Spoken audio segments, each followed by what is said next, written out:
Salut, je m'appelle Ryan Curtis. Aujourd'hui, on va parler de comment tu pourras implémenter trois petits points pour te métamorphoser en 2020. Commençons par le premier point que je trouve assez important, nos finances. Et pour mes finances personnelles, j'utilise une méthode qu'on appelle 50%, 30%, 20%. En fait, il n'y a pas d'appellation, mais voilà, il fallait que je dise quelque chose. 50%, 50% symbolise tout ce dont vous avez besoin pour vos besoins primordiaux, c'est-à-dire pas seulement primordiaux, mais aussi le loyer, l'électricité, etc. 30% pour vos besoins ou vos envies, pas vos besoins, mais vos envies. Et maintenant 20% pour les économies. Commençons par le pourcentage, les 30%. Les 30% peuvent être divisés en plusieurs caisses. J'ai divisé ces 30% en plusieurs caisses, dépendant de votre priorité, à ce que vous priorisez personnellement. J'ai divisé la caisse pour les amis, c'est-à-dire le quota que j'économise chaque mois pour pouvoir offrir quelque chose à quelqu'un. Je trouve que c'est très important d'avoir cette caisse, déjà parce que les amitiés, ça coûte cher. Les amitiés, ça doit s'entretenir pas seulement avec l'énergie et le temps, mais aussi avec de l'argent. C'est pour ça que j'ai alloqué 5%, 5%, voire même 2% de mon argent chaque mois pour économiser et pour acheter un petit truc à mes amis. La deuxième division, c'est les vacances. La plus grande partie de mes 30% va dans ma caisse vacances parce que j'ai réalisé que ces 3 dernières années passées en Allemagne, j'ai pas beaucoup voyagé ou bien j'ai pas eu l'occasion ou bien je n'ai jamais créé du temps à voyager.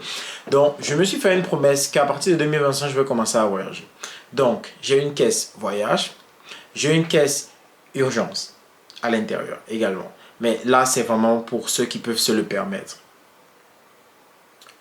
Je vous conseille d'ignorer ça. Mais pour ceux qui peuvent se le permettre, mettez aussi la caisse urgence. La dernière caisse, c'est la caisse envie. La dernière caisse, c'est la caisse envie vestimentaire ou bien si je veux un nouvel équipement, etc. C'est, disons, la caisse qui prend le plus de pourcentage dans les 30%. Oui, je cotise ou bien j'économise sur le long terme pour m'acheter des habits parce que je trouve que les habits, ce n'est pas une nécessité, mais c'est une envie. Et les habits de nos jours coûtent assez cher. Donc, ce que je fais, c'est soit je commande en ligne, soit je me revêtis avec des habits de seconde main, des habits déjà utilisés. Maintenant, vient-on à la dernière partie qui est les 20%. Il y a plusieurs façons d'économiser ou bien d'économiser ces 20%. D'allant à la plus efficace, à la moins efficace, allant de la façon la moins efficace à la façon la plus efficace. La façon la moins efficace, c'est juste prendre cet argent en espèces et le cacher quelque part dans la chambre. C'est la pire des façons de pouvoir économiser de l'argent parce que cet argent-là va perdre de la valeur avec du temps, au fil du temps. Et puis, vous n'aurez pas. La conséquence de cette perte de valeur est que vous allez perdre votre pouvoir d'achat au fil du temps. La deuxième façon, la plus intéressante, c'est d'ouvrir un compte bloqué ou bien un compte d'épargne, comme on dit en banque, et puis vous mettez votre argent à l'intérieur. Vous allez avoir 4%, voire 3% de bénéfices chaque année sur votre argent mis en banque. Mais le problème est qu'il n'est pas toujours plus grand que le taux d'inflation chaque année, qui est de 7% chaque année, du moins en Allemagne. La meilleure des façons, pour moi, est d'investir ou de prendre cet argent qui est censé être économisé et d'investir dans des actions chaque mois. Comment investir dans des actions chaque mois? Il y a plein d'applications ou bien des sites utilisés, dépendamment du moyen financier que vous voulez utiliser. Je vais commencer par les actions et les ETF. C'est quoi une action? Une action, c'est juste une partie d'entreprise dans laquelle vous pouvez acheter cette partie d'entreprise. Et puis cette partie d'entreprise, au fil des années ou bien au fil des mois, dépendamment de la récurrence, peut vous donner des dividendes. Des dividendes, c'est le profit que l'entreprise a fait sur l'année ou bien par mois et on vous en verse une petite partie parce que vous détenez une petite partie de l'action. C'est comme ça que ça se passe. Il y a certaines actions qui ne vous donnent aucune dividende, donc aucun profit vis-à-vis des activités de l'entreprise. Et puis il y a certaines où vous recevez des dividendes. Par exemple, j'ai une action LVMH. C'est l'entreprise qui détient Louis Vuitton, Dior, Carrefour dans le CA400 en France. Et j'ai reçu une petite dividende de 1 euro. Bon, parce que je ne détiens pas aussi beaucoup d'actions dans cette entreprise. Mais le plus intéressant, c'est que plus vous détenez d'actions, plus vous allez recevoir des dividendes plus intéressantes. Mais ce n'est pas là toute la stratégie. La stratégie se repose sur la valeur que cette action prendra au fil du temps. Les actions financières, ou bien les actifs financiers prennent une valeur exponentielle au temps. Ça veut dire que vous pouvez gagner par rapport à la valeur initiale jusqu'à 300% de la valeur en plus. Mais la seule façon de le faire, il y en a deux façons. La seule façon de vous assurer que vous allez toujours avoir du profit vis-à-vis de l'inflation, c'est soit vous venez avec un très gros capital, 10 000 euros, voire 20 000 euros, ou bien vous utilisez ma méthode, celle d'un étudiant, c'est-à-dire d'économiser 20% de votre salaire chaque mois. Je ne vais pas vous mentir, je mets un peu plus de 20%, je mets 45%, 30 à 45%, parce que mes objectifs sont un peu plus élevés. Mais pour un débutant, je te conseille, ou bien je vous conseille à vous tous de mettre directement 20%. C'est une façon plus friendly de commencer avec le processus. Et s'il vous plaît, commencez dès le mois prochain. Si vous ne pouvez pas vous permettre de mettre 20%, si c'est trop dur pour vous, commencez avec 5%, commencez avec 50 euros. Ce n'est pas du tout grave. Le plus important, c'est vraiment de commencer. Je me rappelle, il y a 2 ans, je voulais commencer à investir. J'ai dit à mon cousin, je me rappelle, on était en avril 2022. J'ai dit à mon cousin que je vais commencer à investir. Il m'a dit, qu'est-ce que tu attends? Je lui ai donné X et Y raison. Que je vais commencer après avoir atteint un certain niveau de langue. On était novembre, 4-5 mois plus tard, novembre 2022. Il m'a redemandé cette question, pourquoi est-ce que tu n'as pas toujours commencé? Et je lui ai donné d'autres raisons. Il m'a dit, tu sais quoi, télécharge l'application tout de suite et commence. Parce que le plus dur, des fois, c'est commencer. J'ai mis du temps à commencer cette création de contenu. J'ai commencé en anglais pour les plus vieux. Et puis, me voilà maintenant, je suis en français parce que je me suis rendu compte que les personnes... Parce que je me suis rendu compte qu'il y a beaucoup plus de personnes qui peuvent s'associer à ma vie, s'associer à moi, donc regarder mes vidéos. C'est plus facile. Et puis voilà, s'il vous plaît, je vous conseille de juste commencer. Ça allait dur, ça allait difficile. Si vous avez besoin d'informations, vous pouvez juste me suivre. Pour beaucoup plus d'informations, et me dire en commentaire quelle information vous avez exactement besoin. Je vais vous orienter vis-à-vis de cette information. Ça, c'était les actions. Le deuxième actif financier que j'aime bien, ce sont les cryptos. Et on achète des cryptos où? Dans des endroits qu'on les appelle. Et où est-ce qu'on achète des cryptos? Dans des échangeurs. Les échangeurs, c'est juste des sites web ou des applications qui nous permettent d'acheter des cryptos. Vous pouvez aussi, à la place d'un échangeur, directement acheter vos actions, vos ETF et vos cryptos sur une seule application. J'en connais quelques-unes où vous pouvez directement acheter vos cryptos et vos actions. Ma favorite,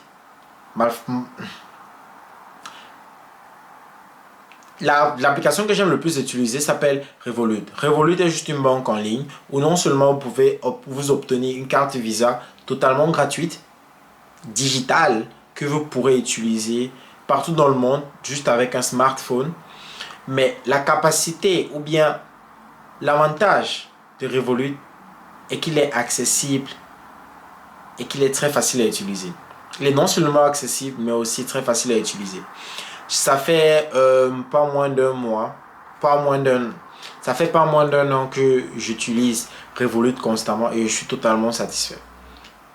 Si vous avez besoin d'aide sur comment investir avec Revolut, Dites-le moi également en commentaire, je ferai une vidéo séparément pour vous aider. Ça, c'était le premier point. Le deuxième point, excusez-moi, je parle directement aux garçons et aussi aux filles également. Mais le deuxième point, c'est de prendre soin de soi. Pour les garçons, je conseille à chacun d'entre nous de trouver la coiffure qui nous convient le mieux. Je ne sais pas si vous avez entendu parler de look maxing. Look maxing, c'est juste utiliser une série de choses pour être plus beau. C'est juste maximiser son look. En français, plus facile. Ça signifie juste maximiser son look. Si vous pouvez regarder là ou là, avant, j'avais pas un look. Je me rappelle dans le passé, il y a 2 ans, mon look n'était pas trop ça. J'avais les cheveux courts, j'avais une barbe horrible et j'avais du gras sur le visage. Et puis un jour, je me suis demandé, bon, je vais commencer. Et puis un jour, je me suis dit, pourquoi pas changer mon look? Et là, j'ai commencé, je me suis mis au sport. J'ai commencé à laisser les cheveux pousser et j'ai rasé le bout. Ça a donné un petit boost à mon look général. Donc les gars, c'est très facile de prendre soin de soi, vraiment. Lavez vos visages tous les jours, matin, soir. Ayez une crème pour le visage, crème solaire. Quand il s'agit des cheveux, ayez un shampoing. Et essayez de trouver une coiffure qui vous convient le plus. Apprenez à prendre soin de votre barbe et faites du sport s'il vous plaît. Je sais, le sport est souvent compliqué parce que des fois des personnes vivent trop loin ou bien ils ne peuvent juste pas se le permettre. Mais commencez petit. Il y a 3 ans, j'ai commencé du sport en courant. Je courais juste à l'extérieur. Pas nécessairement dans le froid. J'étais équipé, oui. Je courais souvent dans le froid, mais beaucoup en été. Juste une fois par semaine. Parce que je prône l'action. Ça ne sert à rien de vous donner des grands objectifs 4 fois par semaine alors que vous ne l'avez pas fait avant. Le plus intéressant pour vous, ce sera toujours de commencer petit. C'est-à-dire, une fois par semaine, vous courez 3 km. Quand vous vous sentez à l'aise, vous pouvez augmenter 500 mètres, voire 1 km. Je me rappelle en 2022, janvier 2022, je n'arrivais à peine à courir 3 km. Mais au fil du temps, je partais juste courir une fois par jour, excusez-moi, une fois par semaine. Et en décembre, je me suis retrouvé à faire plus de 10 km. J'étais à 12 km en 1h30. Je n'ai jamais autant couru de toute ma vie. J'étais tellement content. Donc, les gars, s'il vous plaît, faites-le. La troisième chose la plus intéressante pour moi, pour nous tous, est, s'il vous plaît, n'ayez pas peur d'apprendre une nouvelle compétence. Je parle précisément non seulement aux étudiants, mais aux nouveaux étudiants. Parce que le problème avec les nouveaux étudiants, c'est que après les études, vous arrêtez d'apprendre. C'est très important de toujours continuer à apprendre, les gars. S'il vous plaît, continuez à apprendre. S'il vous plaît. Et puis, je peux vous donner 2 cas de figure qui s'appliquent dans ma vie. La première chose qui était très intéressante, c'est que quand je suis arrivé en Allemagne, mon cousin m'a conseillé, après mes cours de langue, d'aller faire un stage en tant qu'aide-soignant. Un tout petit stage qui durait 1 mois et demi. J'ai pu avoir une place de stage, j'ai complété le stage. Et puis j'ai eu mon premier semestre, histoire de voir comment ça se passe, si je peux m'en sortir avec les matières et tout. Et après ce premier semestre-là, j'ai décidé de travailler. Ça, c'était en été 2023. J'ai eu mon premier job en tant qu'aide-soignant. Je sais, vous allez me juger, puis il y a certaines personnes qui trouvent que c'est un travail très dégradant. Mais je trouve que quand on vient d'un pays défavorisé, on doit apprendre à mettre la main dans la pâte. C'est important de scinder ses objectifs. Quel était mon objectif à moi? Mon objectif à moi était de trouver un travail qui me donne un peu de flexibilité, qui me donne beaucoup d'argent pour peu de travail. Et c'était vraiment le travail idéal pour moi à cette époque de ma vie. En juste 13 heures, je travaillais juste 13 heures par semaine, soit 56 heures par mois, pour un salaire de 1100 euros, dépendamment du moment de l'année. Quand l'année, à partir de septembre, ça montait à 1200 euros parce que j'avais une prime de décembre pour le nouvel an et pour Noël, ce qui était énorme pour un étudiant. Et là, je pouvais travailler les week-ends et étudier en semaine. Et puis là, c'était aussi un sacrifice personnel parce que j'avais besoin d'économiser beaucoup d'argent. Pour le premier point, j'économisais beaucoup d'argent. Et c'est pour ça que je travaille uniquement les week-ends, pour pouvoir me concentrer sur mes études en semaine. Le deuxième point, le plus intéressant, c'est que mon second job en Allemagne est ici présent aujourd'hui. C'est en tant que créateur de contenu dans l'un des plus grandes entreprises quand il s'agit de journal de l'Allemagne. C'est fou.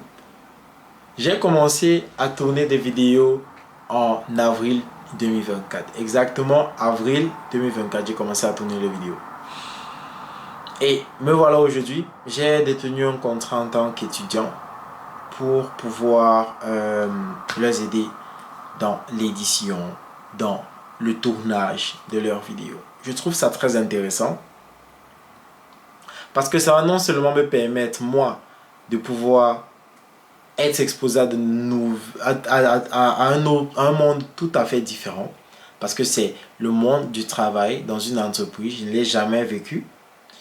Je serai ouvert, ou bien on m'a laissé porte ouverte à de nouvelles opportunités. J'aurai l'occasion de pouvoir devenir ou bien de pouvoir aiguiser ma lame vis-à-vis de ma compétence. Je suis vraiment excité. C'est pour ça, juste avec ces deux exemples, je conseille ou bien je recommande à tout le monde, s'il vous plaît, je vous en supplie, apprenez de nouvelles compétences. Apprenez de nouvelles compétences. Vous n'allez pas le regretter. Apprenez de nouvelles compétences, puis testez-les et essayez de les monétiser. Pour le moment, la monétisation ne se fait pas à la bonne échelle parce que pour le moment, je suis obligé de me vendre moi et aller au travail. Je le sais, mais c'est aussi ma façon d'apprendre. Si vous écoutez mes conseils et que vous suivez juste les trois là, c'est-à-dire vous revoyez vos finances, vous évitez de trop manger dehors, vous économisez et vous économisez de la meilleure des façons, vous vous occupez de vous, vous vous occupez de vos ongles, de vos cheveux et de votre corps, de votre peau, puis vous apprenez une nouvelle compétence, vous essayez d'exceller dans cette compétence. Merci pour cette vidéo. C'était ma deuxième vidéo YouTube et j'espère que vous allez l'adorer. N'hésitez pas à laisser un commentaire ou bien à liker si vous aimez. Merci.